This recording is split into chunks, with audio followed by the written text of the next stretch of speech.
Sinasagot ng ating bansa ang hamon ng bagyong pandaigdigang ekonomiya.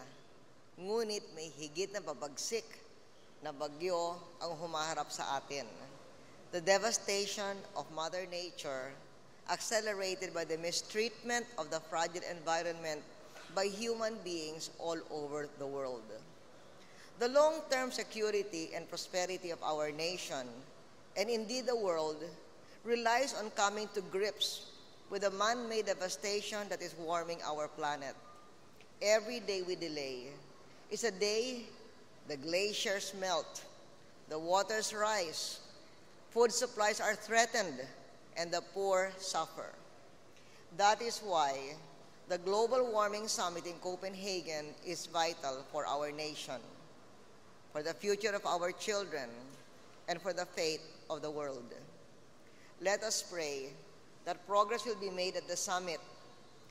Ilang buwang lamang nakaraan, ang mga pag-asa para sa Copenhagen ay lumalabo. But today, developed and developing nations alike seem closer to assuming their burden and doing something positive about solving one of the great issues of our time. In recent weeks, we have been meeting with our Global Warming Task Force in preparation for the talks in Copenhagen. We want to make inroads in Denmark based on science that shows that our nation is being battered by global warming, even if we ourselves have a very good carbon footprint.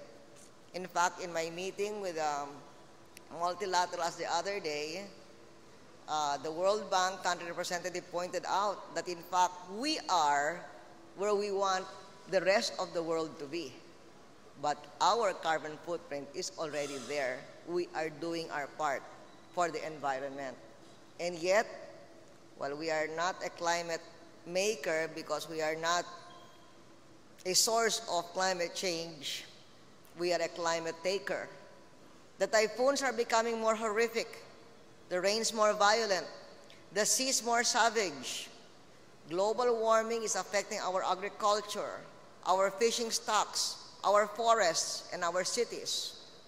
Kailangan magtrabaho tayo kasama ng buong sangkatauhan para makipagbalikat, gumawa ng mabibigat na desisyon, at palitan ng direksyon upang sagipin ang inang kalikasan at sa ganon, sagipin ang sanlibutan. Pupunta tayo sa Copenhagen na may patunay kung paano ang pagpapalit ng klima ng mundo ay negatibong inaapektuhan ang Pilipinas. Gaya ng sinabi nating maraming beses na, the greatest human tragedy that will arise from climate change will be the migration that will be forced by sinking coastlines, and in some cases, such as Tuvalu and the Maldives, sinking countries. As more and more sites are rendered inhospitable to human life and economic activity, it is estimated that as many as 1 billion people may be affected globally. Kalahati sa kanila ay manggagaling sa Asia. Habang nagkakalat ang mga pamilya sa matataas na lugar sa iba't ibang bahagi ng mundo, climate change will spawn global change. Ito ay isang bagay na kailangan sama-samang tugunan ng mga bansa ng mundo. Bilang bansang may higit 7,000 pulo, ito ay bagay na malaking abala sa Pilipinas. Kailangan linawin natin ito sa mundo. Panahon na para mga bansa ng mga mundo ay angkinin ang ating mga tungkulin. Gaya ng sabi ko ang Pilipinas, inaangkin na natin ito, kaya nga maganda ang ating carbon footprint. Ang ating trabaho ay ipasulong at ipagtanggol ang interes ng Pilipinas.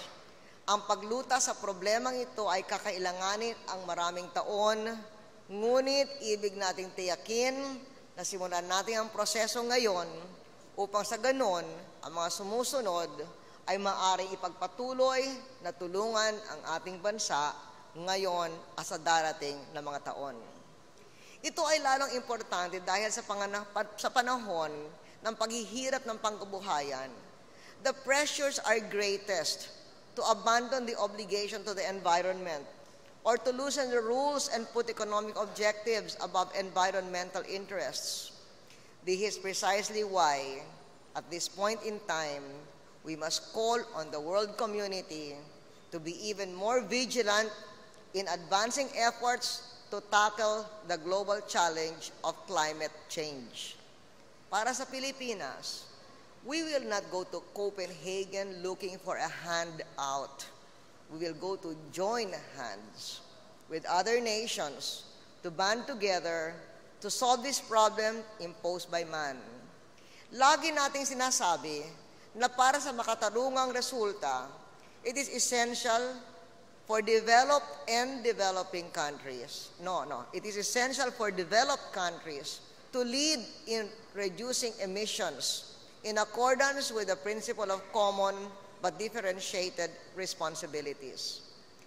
A financial mechanism must also be established to meet the cost of adaptation for developing countries and for an effective development and transfer of technology. Ngunit, habang ang mas mayayamang bansa ay may higit na responsibilidad at pasanin, yan ay hindi dahilan para ang mga umuunlad pang bansa ay iwasan ang kanilang responsibilidad. Kailangan gawin nating lahat ang ating bahagi. At yan ang ating pakay para sa ating summit sa Copenhagen. Maraming salamat sa inyong lahat. Thank you, Mrs. President, and the nation wishes you Godspeed. Thank you, thank you.